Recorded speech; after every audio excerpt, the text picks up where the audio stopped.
Um, I'm just going to talk for a few minutes about digital trustees, but mainly what I want to get out of the webinar today is to find out where you guys all are with this on the agenda, what the barriers are that you're facing, and together how we can start to overcome some of those barriers, because as I've been banging on for quite a long while now, having somebody as a trustee who has some digital awareness and digital skills, knowledge and experience is absolutely critical.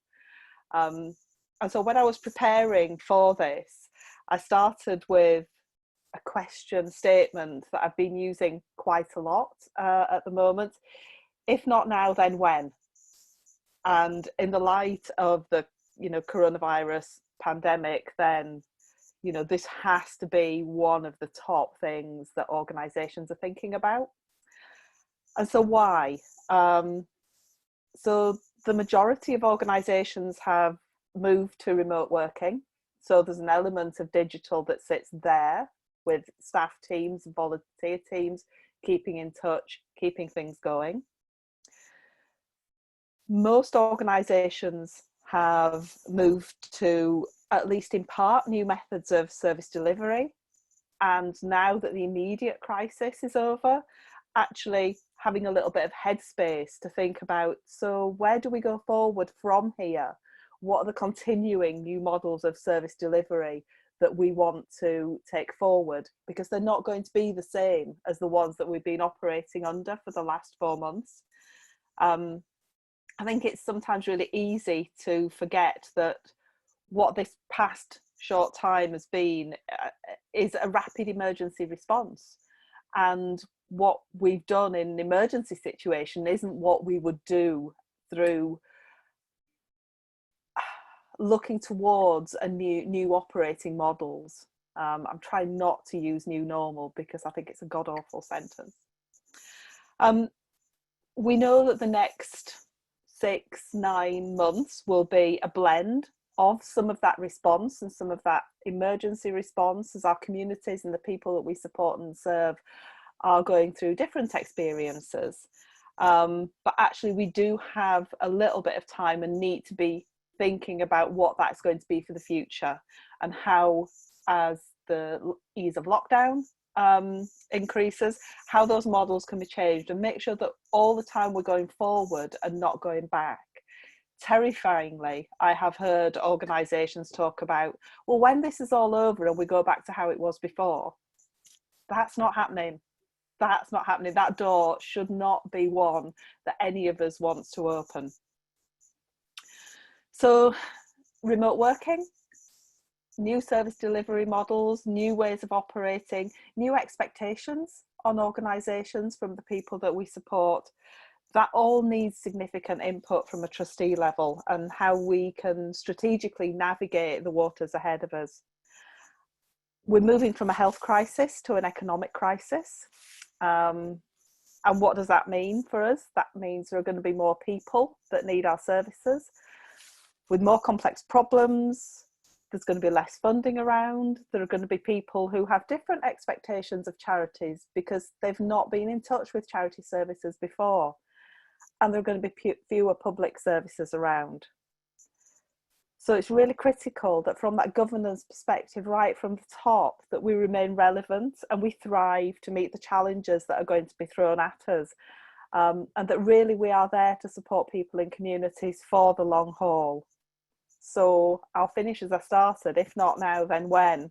And let's talk about how we get digital on the agenda and how we really get people within our organisations at a governance level who have the links, the expertise and the knowledge to a really broad set of skills. That doesn't mean that they have to have those skills, they just have to have the access to those skills. So Ross, that's me. Yeah, brilliant. Yeah, I think that's for any of you who are sitting on a board, is just when you're getting any kickbacks from people, because it's happened time and time again, and even during COVID, it's just that simple question: if not now, when? When is this magical good time going to appear? And particularly, actually, arguably more right now, because a lot of charities have just kind of jumped in at the deep end. So digital is now kind of front and centre in terms of how you deliver stuff, how you coordinate internally. But actually, for a lot of charities, there's not a lot of strategic thought being put into it, and there's not as much thought about what the longer term looks like. So even if you're doing it, it's still asking that question, if not now, when it needs to be on that board agenda. Okay, I'm going to hand you over to Julie Hutchison now. She'll tell you a wee bit about some of the work that she does, particularly it'd be good if Julie could tell us a bit about Trustee Hour, because it's a really useful ongoing resource that you can all take part in. So I'll hand over to Julie just now. Great, thanks Ross, and afternoon everyone. As Ross was saying, I wear a couple of different hats, so I'll quickly describe what they are and then get into the four areas that I thought I'd touch on in terms of digital trustees. So the main hat I wear is as charity specialist at Aberdeen Standard Capital, but really the insights I'm sharing today come from my Friday life, as I call it, the day I have for other things during the week. And that includes a couple of academic projects. So one with Miles Weaver at Edinburgh Napier University called Trustee Hour, which I'll say a bit more about towards the end. It's an online community of practice for trustees. But also some lecturing I do at University of Cumbria, which is a module on strategic partnerships and community engagement. So really looks at that cross-sector collaboration piece. So digital trustees then, my take on that, and sort of four key thoughts to share with everyone today.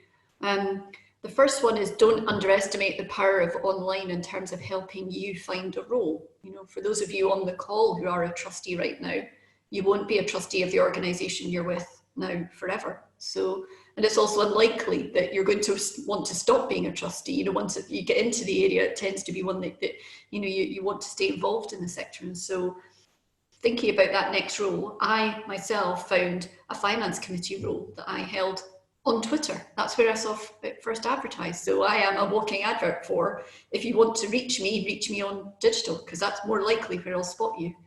And I think within that, it's also when you're thinking about taking on a trustee role, some of the old questions may be less relevant.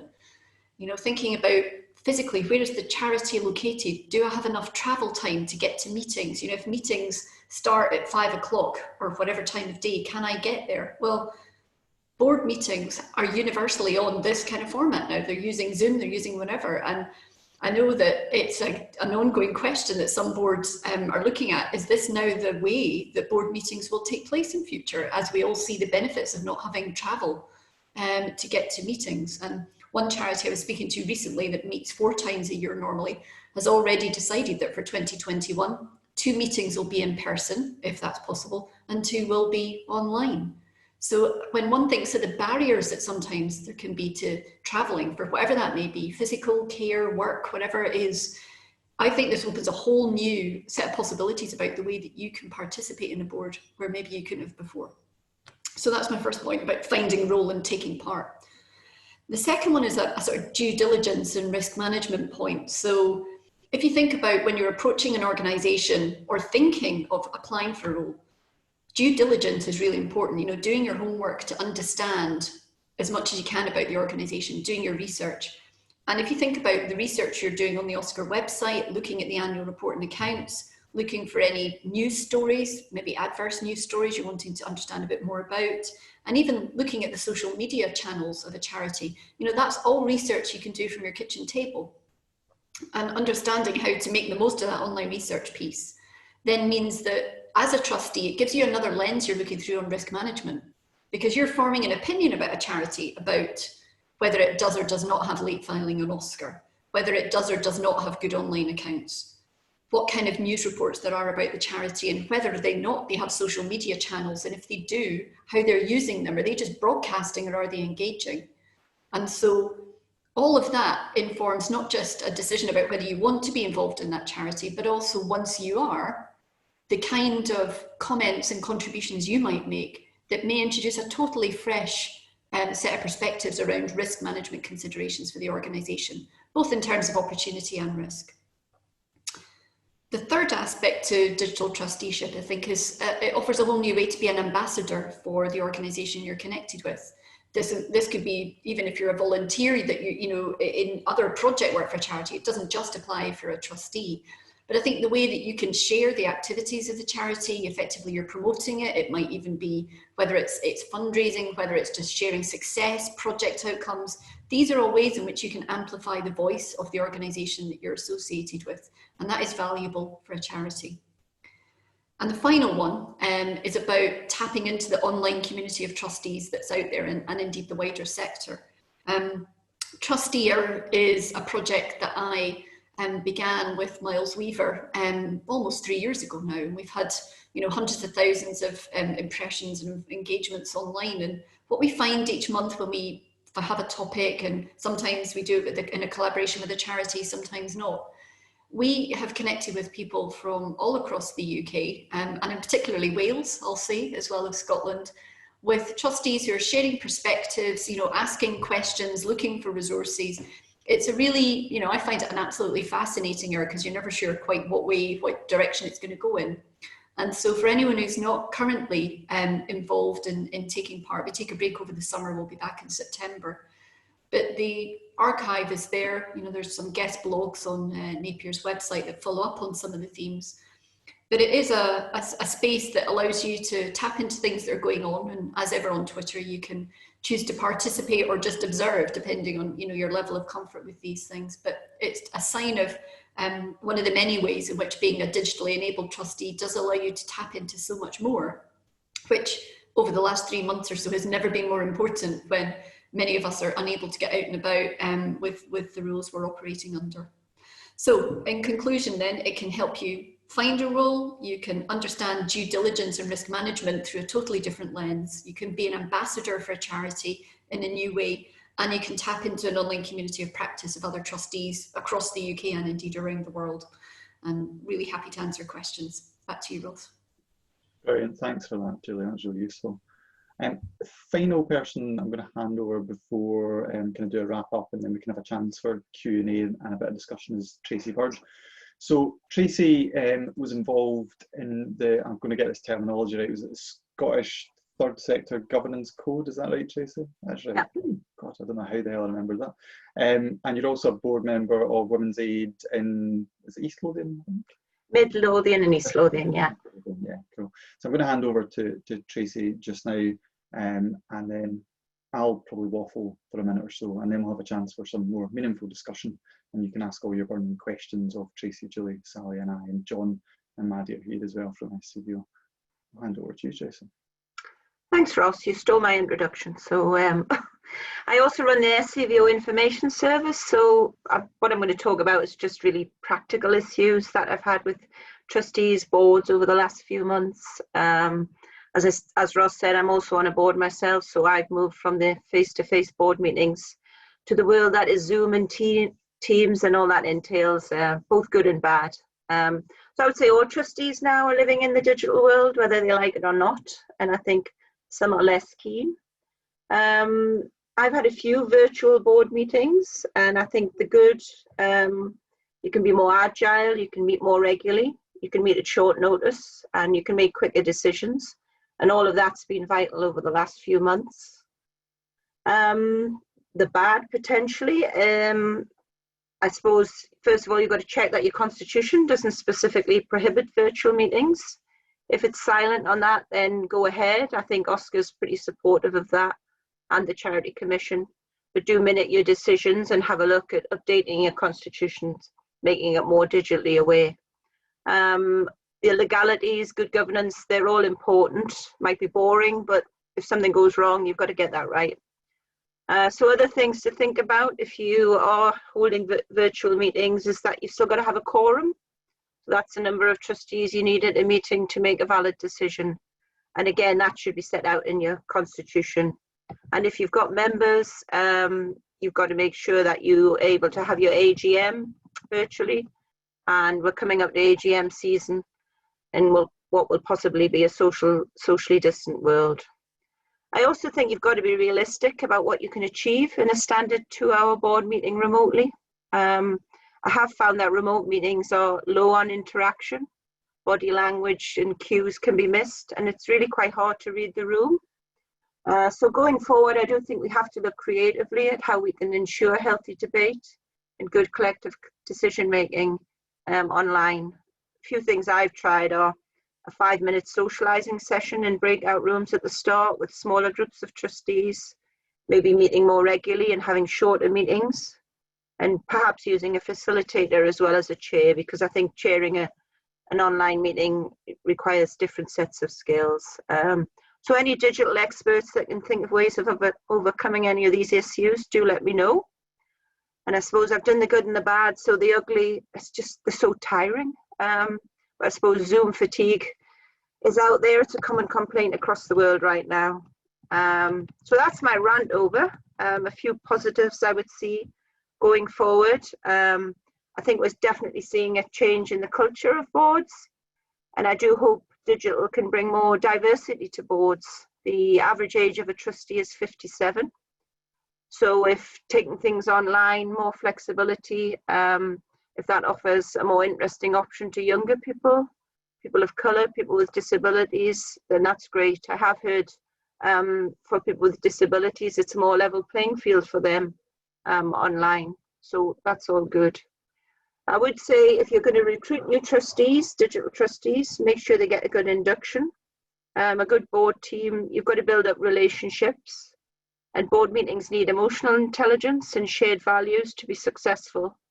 And I think if you're trying to induct new trustees remotely, you've got to give some thought as to how you can do that when you can't meet face to face. Other positives, maybe we'll now get board papers more easily accessible online, and instead of wiping out a small rainforest every few months with reams of paper, that can only be good. And hopefully we'll get more networking and peer support opportunities. I think being a trustee can be lonely.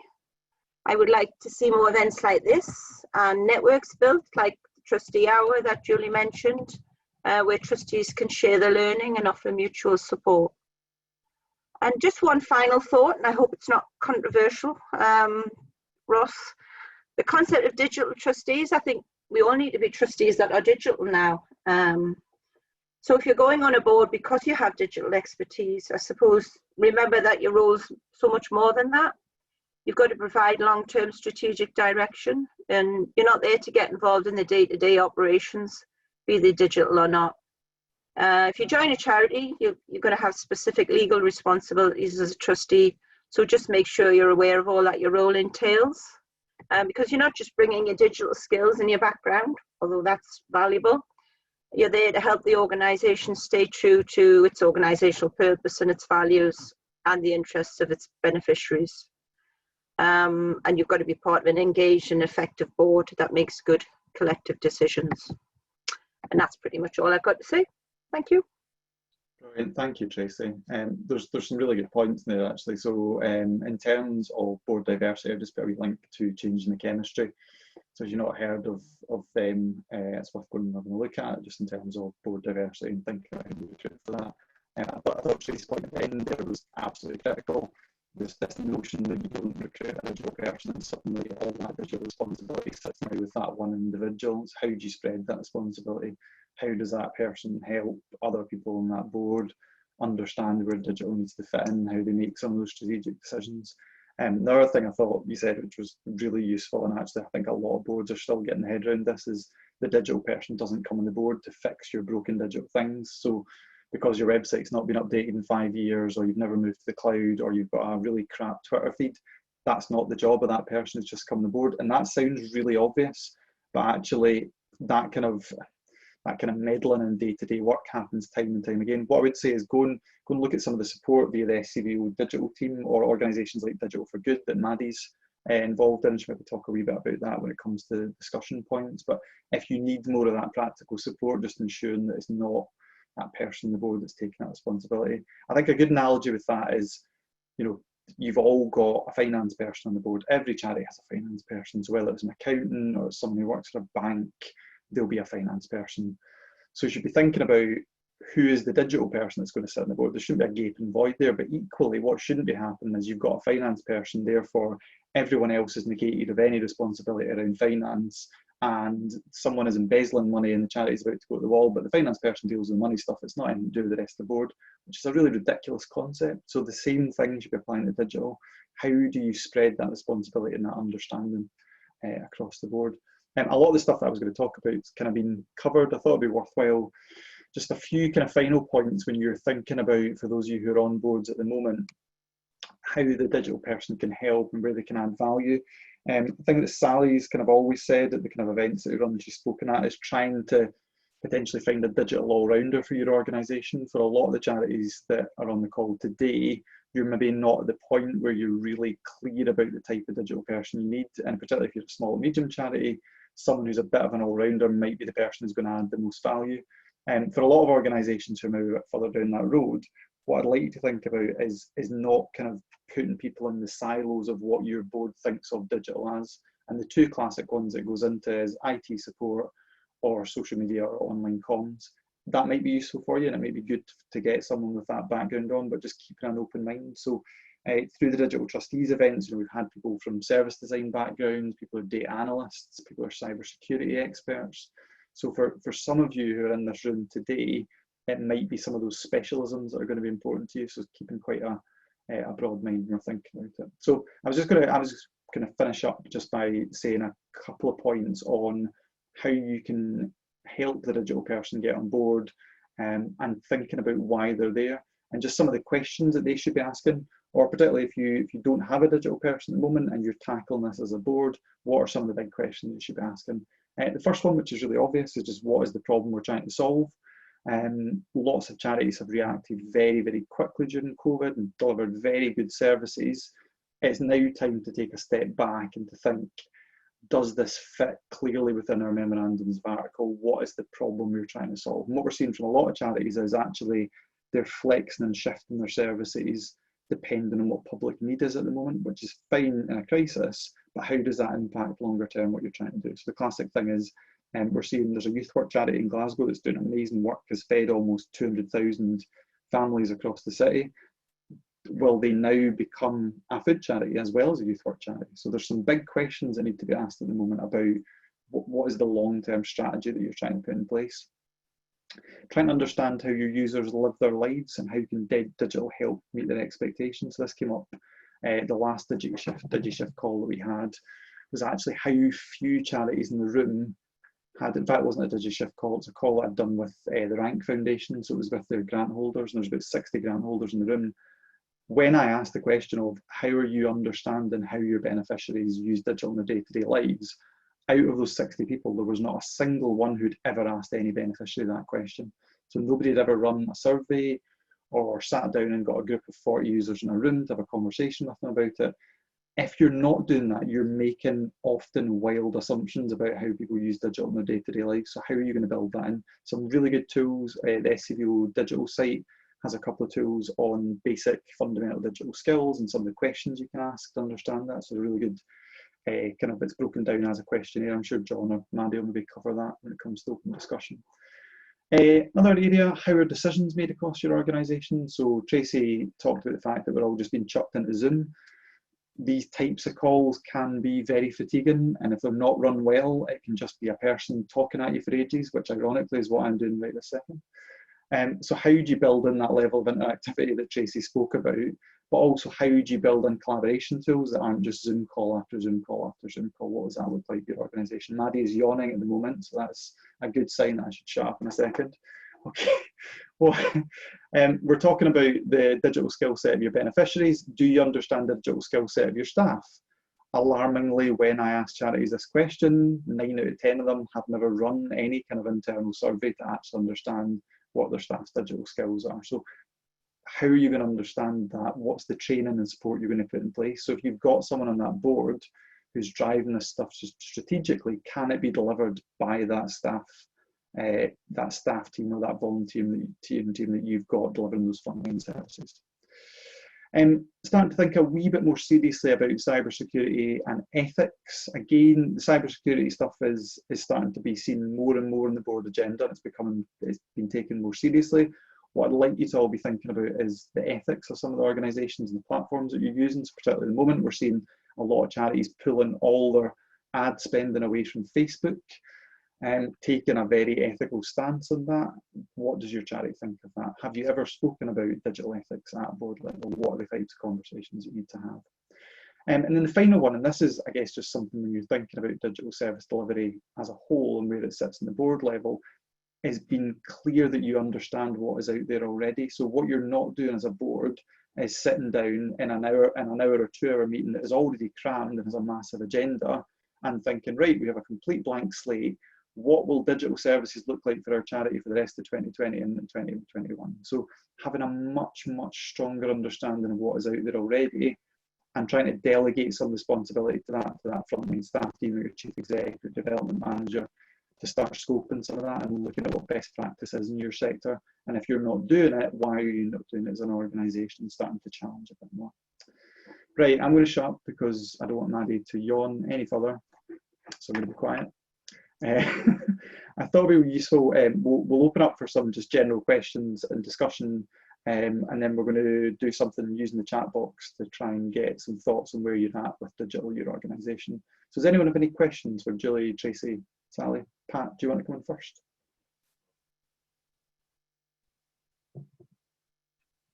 You're muted, Pat. You're muted. Do you want me to unmute you, Pat? There you go.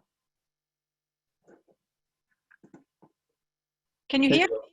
There you go. Yeah. Perfect. Yeah. I could identify with Julie's presentation that it's really important to be equipped for the job in hand. And my very first trustee role, the induction wasn't very good. My mediation training enabled me to be a whistleblower. After that, I did the SCVO training with Cass University, which was fantastic. And I think it's the question Tracey asked about discussing the more sensitive conversations. I do a lot of e-telephone coaching as a personal development coach. And what I do is design processes linked into the task and would email those out in advance. So that, and if we're all on the same page, as it were, that kind of helps the conversation when it could be difficult situations. Does that make sense? Yeah. Julian? Yeah. So was that a question for Julie? Yeah.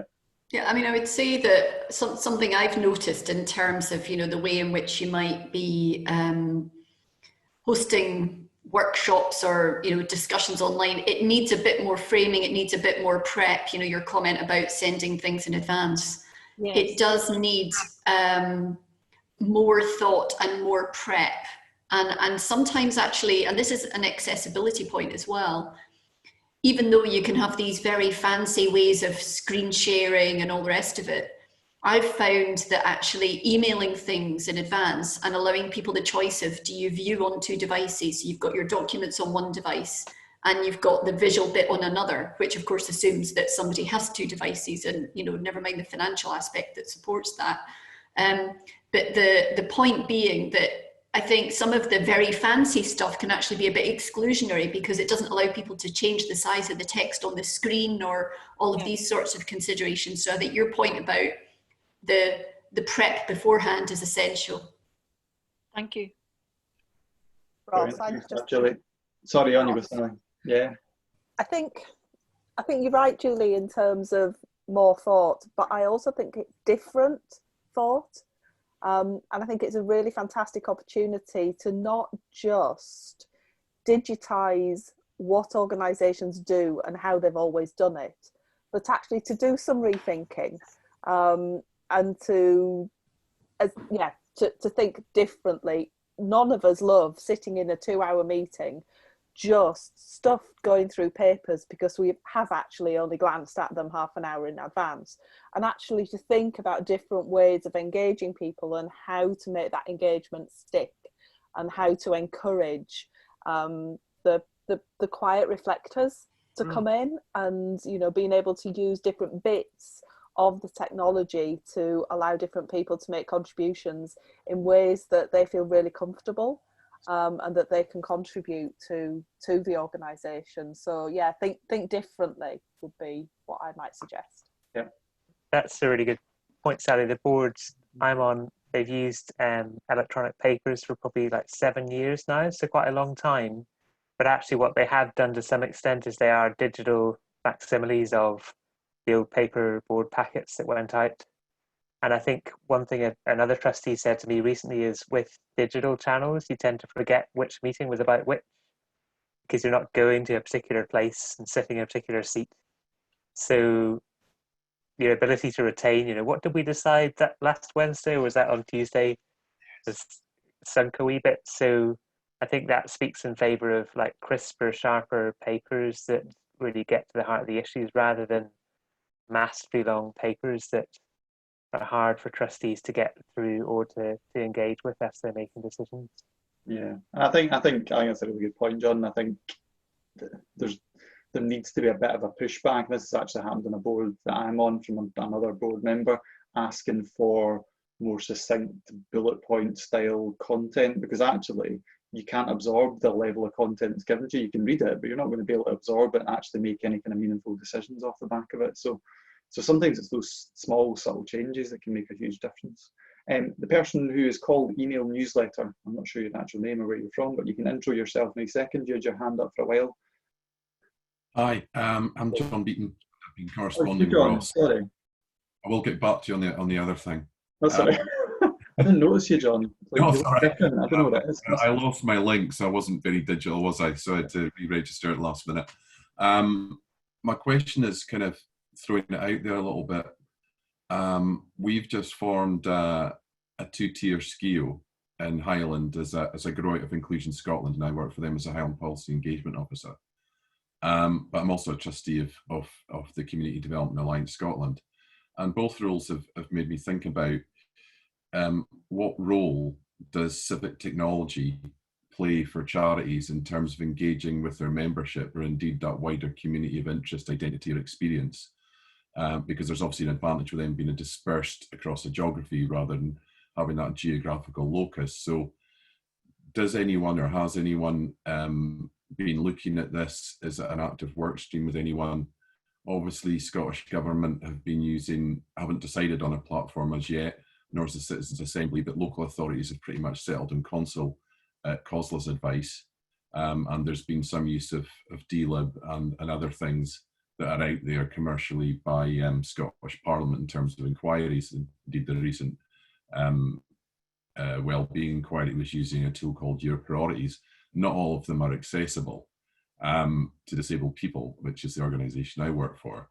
So I've been a bit sort of wandering there, but it's a sort of a question about, should civic technology be in the hand not just of governments, local and national, but also of charities? And if so, how do we best employ them to work with our communities? Okay.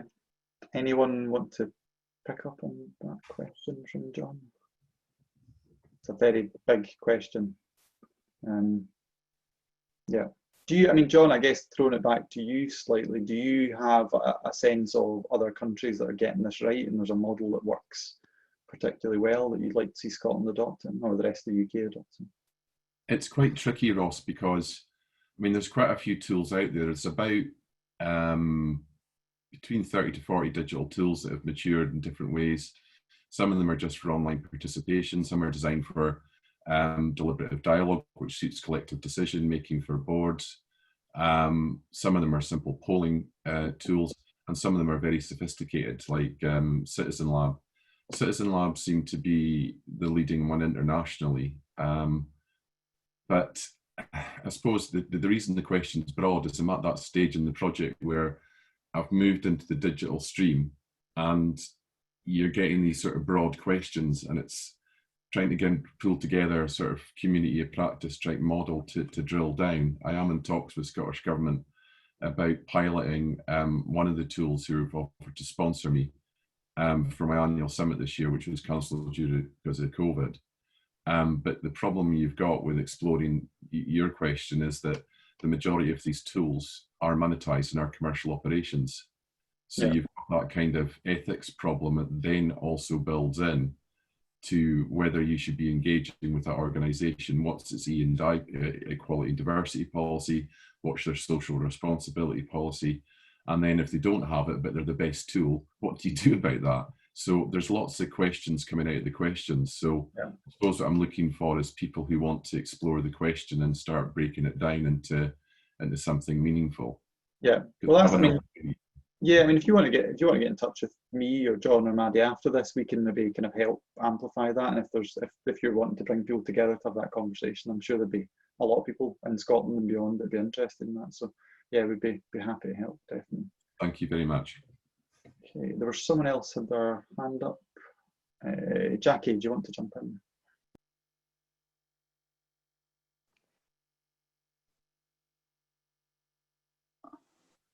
Hello. Hi. Hi. I'm pleased to say that the trustee board that I'm part of have embraced virtual meetings really well. And so not only have we had board meetings, but we've also had regular oversight meetings, really to just keep on top of what's happening. And it occurred to me that actually moving forward, we will probably continue to carry out our oversight meetings virtually.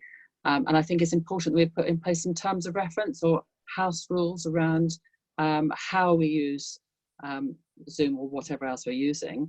And I just wondered if anyone else had done this or had a good example for me to start somewhere with it. Okay, has anyone got examples of kind of good best practice that they're using at a board? Has anyone even formalised this stuff? I think it's something about looking at code of behaviour, code of conduct, and adding a digital aspect to that, revisiting it, you know, about listening to people, collective decision making, getting everybody to have a voice. And yeah, I mean, if you can write it down, that's what I always say about constitutions, any kind of policies with regard to governance, you've got something to refer to when something does go wrong. It won't cover everything, it never does, but you've got something there. Yeah. Okay. Do you know, one of the things that I keep referring to on lots of calls, because I think it's really useful, is the XCDO digital team's kind of internal comms structure. And I keep going on about it because it's just a really easy way to get your head around this stuff. I think it's a one-pager, isn't it? One-pager, someone from SEO. Yeah. It's a one-pager. But it gives clarity on a meeting is for this, an email is for this, a Slack channel is for this. There's no ambiguity. And what I've seen happen on lots of boards is they get excited and they open up a Slack channel or go into Teams or they use something a bit simpler like WhatsApp. And all that happens is 40% of the board jump onto that new tool, 60% of the board hate anything like that and still want to use email. And now you have this fractured conversation and people are really annoyed. So one of the boards I'm on, you know, the chairperson had suggested, why don't we use Slack? Because like literally one of the pre-board discussions had been 75 emails back and forth. Nobody was reading those 75 emails. So we started using Slack, but actually it didn't bring everyone over because there hadn't been clarity from the chair. Here's what this is going to look like if we use email in the future. Here's what it's going to be for. John, I don't know if you want to mention a wee bit. That's very useful, actually. Yeah, a quick one that's come up recently in my experience because I was chairing a board subcommittee is a key that you miss if you're chairing online is like body language. So sometimes fellow board members don't say lots, but if you see across the table that they're clutching their head or looking pretty confused, you can really quickly pick up on that and say, I think so and so needs to chip in here. And that's not necessarily so visible on video. So one practice we started using is if it's a particularly important point, we just make sure everybody's had their quick chance to chip in if they need to. Because some people are very good at kind of jumping in really quickly and saying, I'm going to now pick up the thread. Others need a little bit more time. So doing that practice can be really helpful. Another thing sorry. Go ahead. Sorry, I was going to carry on. Another quick thing we've been doing, because it's still on the learning curve for us, is after each meeting doing a quick retrospective. So we say what worked really well today, and we get everybody to fire a thought in chat in the way that we did earlier in this meeting. And then also what's been problematic, so that we can just pick up ideas as we go along. That's brilliant. Thank you, John. Was that useful, Jackie? Yes, that's really useful. I've made some quite helpful notes. Thank you. Jackie, can I quickly add, Ross, just on the point around how to approach a terms of reference. You know, there's something I've been involved in recently that is almost quite a good template. And I don't know if you want to catch up separately, but I'm happy to take that offline, Jackie, if you want to ping me a note on LinkedIn or Twitter or something. I will do. Thank you. Brilliant. Thank you, Julie. So what I thought we'd do, and it should hopefully provoke a wee bit more discussion, is thinking about where you're digitally agile and where you're digitally fragile. And this could either be as a board or as an overall organisation. It could be about service delivery, or it could be how you organise teams internally. So what we're going to do very, very quickly, I'd like you to all think about what your biggest challenge is at the moment. So whether you're a board member or whether you're a member of staff, what is your biggest digital challenge right now? And particularly as we're moving into a world where lockdown is easing and the way that you're delivering services may change, or you may learn lessons from the ways that you've had to change services over this period.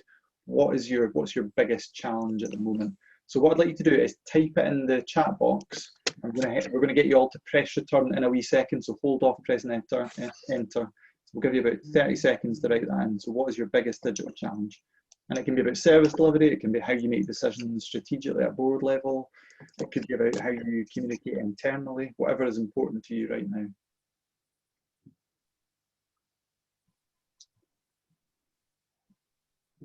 Okay, I can see loads of frantic typing going on. This is good. Okay, 10. Now, I've never given a countdown before. I don't know why I'm suddenly giving a countdown. 10. I better launch a rocket or something. This is very dramatic, isn't it? Yeah, I'll go from 5 now because I've talked over the 10-second countdown. 5, 4, 3, 2, 1. Right, all press return.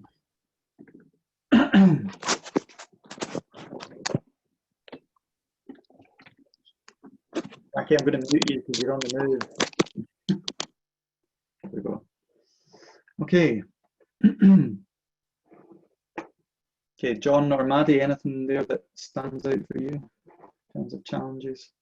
I thought one that was interesting that just caught my eye was onboarding new trustees, because obviously as a board, once you've been there for a while, you're quite a kind of close-knit community in a way. You understand each other's perspective, and that's tricky to do if you're not physically meeting.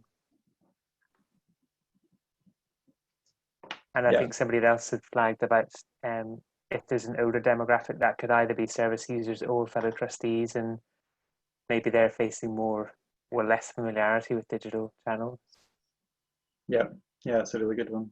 There's a really nice tool actually that came up on one of the previous chats. If you're using Slack, there's a really nice tool called Donut, which will randomly pair you up with people. So if you've got a trustee who's just come in and you want them to meet 4 members of staff, because that's all the time they've got, and you've got a staff team that's got, say, 400 people in it, it can randomly pair them up and they can have like a virtual coffee on Zoom or a chat on Slack. And you could do that as part of the induction, just so they can get a flavour of people across the organisation. So just thinking about for that onboarding process, where does digital come into it? So there was a really nice example actually, Mandy, it might have been someone in our senior leaders programme who uses a Trello board for all their induction for staff and trustees. And the Trello board just has all the kind of key things you need to know in the organisation. So you're not bombarded with a giant Word document that's got 700 pages in it. You can see at a glance, here's all the things you should be thinking about. And it's done, I think, kind of week by week. So as you come as a trustee in week 1, here's the stuff that you should be understanding. In week 2, here's what you should be understanding. Here's the paperwork you should have signed by week 3, for example. So Trello can be a really nice way of doing that. Maddie, any that jump out for you there in terms of challenges? Sorry, yeah, there's a kind of key themes that are coming out. So some of them have been mentioned already around service delivery and changing models. Particularly the person who said about being on the chair of being a trustee on a theatre group. Sorry, that took a while to come out. Apologies for that. So that idea about how do you do that personal aspect when you're trying to run a theatre, but what does that look like, sound like, feel like, I guess. So that's a big delivery model shift. And then other ones around kind of skills, which I think these things have really been mentioned, but they're clearly issues. Alan, you've got your hand up, sorry. Do you want to jump in, Alan, if you unmute yourself, or I can unmute you? There we go. There you are. It was me that raised that question because I'm in the board of a theatre, and I know that we're never going to get back to where we were, but that really is a challenge because there's several aspects to that. There's a challenge of audience that don't want to participate unless we get back to just about kind of where we were, that interaction. But there's also the board trustee perspective as well. We have some trustees that joined a particular board because they liked that, what they were involved with, which was the social interaction of theatre groups, etc. I mean, that's only some of what we do. But you'll also potentially lose trustees because they just don't want to join the virtual party, if that's the right description, which is quite difficult. Just one other housekeeping thing I'm interested in. just the chat aspect, the likes of Zoom meetings like this, I find quite difficult sometimes. I mean, I'm involved in a lot, and sometimes it's almost as if the chat function runs in tandem, and you actually lose a wee bit of the concentration of what's happening in the meeting because there could be side chats going on. I don't know if there's any solution to that at all. I mean, it's as much the etiquette of Zoom meetings, I think, is sometimes a wee bit difficult. That's I mean, a really good question. Oh, are you? No, on you go, John. And that's one reason why when Ross was doing his questions, we said type it but don't send it immediately. So that meant that we could all have our own reflection time and have our own response to the question, and then all the answers came in a block together. So the idea behind that was to stop people having to kind of think of their own answer and try and read the chat at the same time. I mean, this meeting is a bit difficult because we're trying to share resources quickly as they come up as well. But I think if you're having a deliberative board meeting, you'd probably need to kind of keep the focus on the discussion so that people's attention isn't divided. Yeah, absolutely. Okay. Julie, Tracy, or Sally, anything in the challenges there that stand out from you or that you kind of want to pick up and make any points on? So I'm going to make a point because I'm afraid I need to be in another Zoom at 3 o'clock. Right. I need to head off. Yeah. I think 2 things for me, 3 things actually, there's always 3. One is just the amount of skills and knowledge and expertise that there is just in this Zoom room. And there's something there around building those trustee communities, because I'm sure if people just had a couple of 15-minute conversations with somebody else here, then we could move this whole agenda, sort of much further in, different organisations. So that's so heartening. I love that. The second thing is it's all a blend. It's all a blend around service delivery, around how we do governance, around how we meet, how we operate to make sure that service delivery happens. Nothing can replace face-to-face for some things. And there's something that I always kind of talk about, which is don't use artificial intelligence to solve a problem that you can solve really easily with a pencil. So always, keep in the back of your minds, why are we coming up with a digital solution for this? And then the third thing is around something that actually John made me think about when he was talking about civil technologies. Don't ask me to define them because I can't. But it's around, so where are our service users? What technologies are they using? What methods do they find really work for them? And go to those methods. Don't try to take people to places that they don't want to be. If you've got a really well-developed community that's working really well on WhatsApp or something, or my pet hate, there is, a bunch of people who are operating really well and really efficiently on email. Don't take them away from it. So think about where people are and turn your services around to focus on that. And I think that's going to be tricky over the coming months because people have jumped really quickly onto using digital technologies for a whole host of things, and they're going to be comfortable on there and not want to move away from there.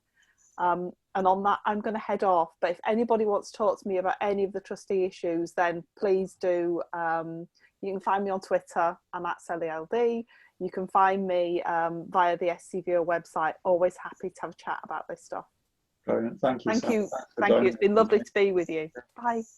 Just say from a housekeeping point of view, actually, Siobhan from SCVO sends out all the links, and then Jen, who I work with, is gathering up all these links as well, and then they'll go in the big Google document, which I've put the link to in there. But Siobhan will email all this stuff out afterwards. I'm right in thinking that, John. I'm not just like making up that Siobhan will email everyone afterwards.